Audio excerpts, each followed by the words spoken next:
Straight of Hormuz वो समुद्री रास्ता जहां से दुनिया के 20% तेल और गैस की सप्लाई होती है।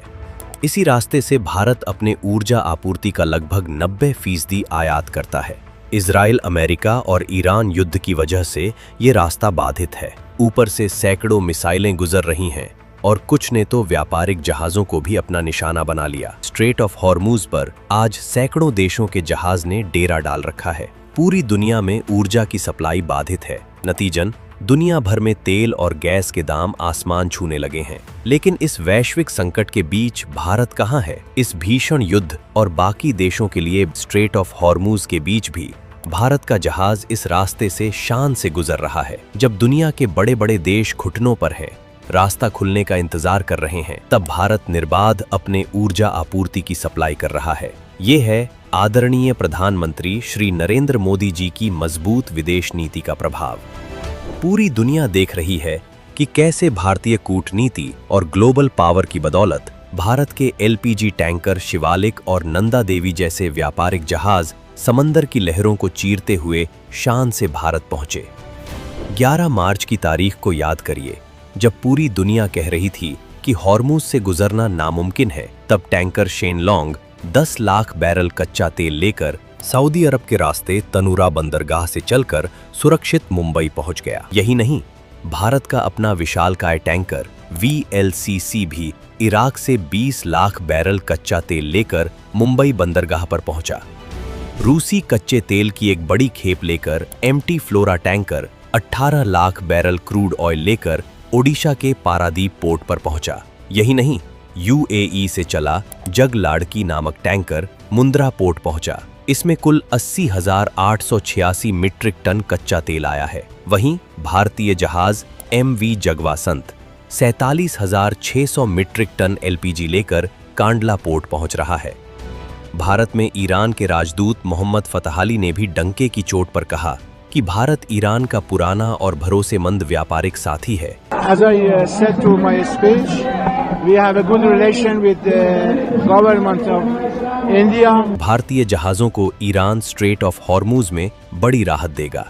ये है मोदी जी का वो ग्लोबल रसूख, जहां युद्ध लड़ रहे देश भी भारत के हितों को हाथ लगाने की हिम्मत नहीं करते। लेकिन कांग्रेस के DNA में ही झूठ और प्रोपेगेंडा है। जरा शहजादे के इन ताजा सफेद झूठों का पुलिंदा सुनिए और देखिए कि कैसे देश को गुमराह करने की एक और नाकाम कोशिश की जा रही है। ये स्ट्रेट ऑफ हॉर्मूज बंद हुआ है। अभी आप देखना हिंदुस्तान में क्या होने वाला है। अभी तो शुरुआत हुई है, क्योंकि नरेंद्र मोदी ने हिंदुस्तान की एनर्जी सिक्योरिटी अमेरिका को दी। जब संकट गहरा होता है तो कांग्रेस और उनके सहयोगी दल अफवाहों को हवा देने में सबसे आगे रहते हैं। लेकिन मोदी सरकार आंकड़ों की भाषा में बात करती है। विदेश मंत्री S जयशंकर और पेट्रोलियम मंत्री हरदीप सिंह पुरी ने संसद के पटल पर खड़े होकर देश को जो आंकड़े दिए हैं, वो हर भारतीय को आश्वस्त करने वाले हैं।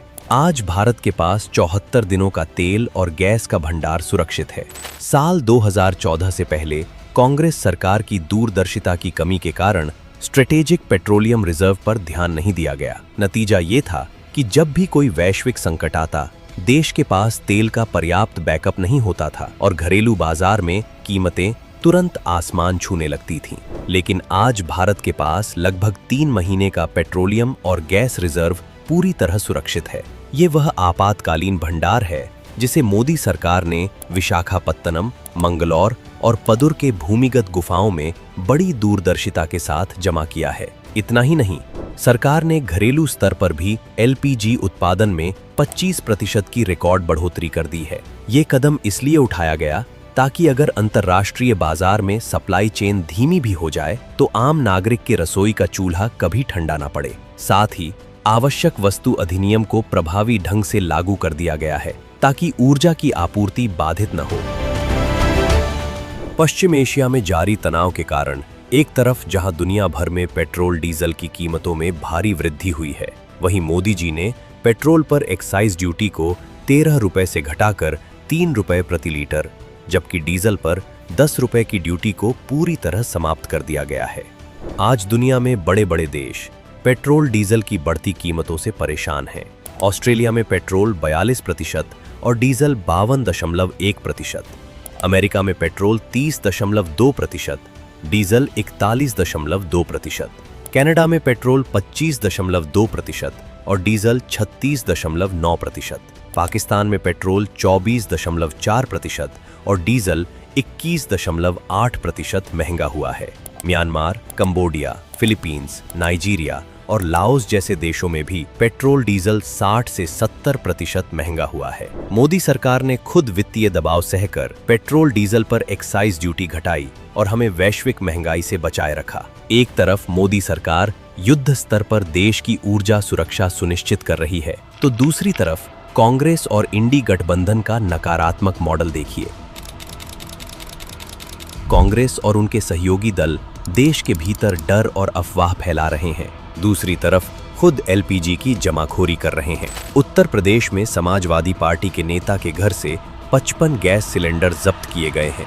महाराष्ट्र के चंद्रपुर में यूथ कांग्रेस नेता प्रशांत भारती 100 से अधिक एलपीजी सिलेंडर की जमाखोरी करते पकड़ा गया। जब देश को एकजुट होने की जरूरत है, तब विपक्षी गठबंधन के नेता सिलेंडर की जमाखोरी में लगे हैं। ये चाहते हैं कि लोग कतारों में लगे और इन्हें राजनीति करने का मौका मिले। फर्क साफ है। कांग्रेस के दौर में हम एक छोटी सी अंतर्राष्ट्रीय हलचल पर घुटनों पर आ जाते थे, लेकिन आज मोदी जी का मजबूत विजन है कि हम किसी के भरोसे नहीं हैं। रूस से सस्ता तेल खरीदना हो या युद्ध के बीच हॉर्मुज से अपने जहाज निकालना, भारत आज अपनी शर्तों पर दुनिया से डील करता है। 74 दिन का बैकअप, बढ़ता उत्पादन और लगातार आते टैंकर, ये कहानी है एक मजबूत भारत की।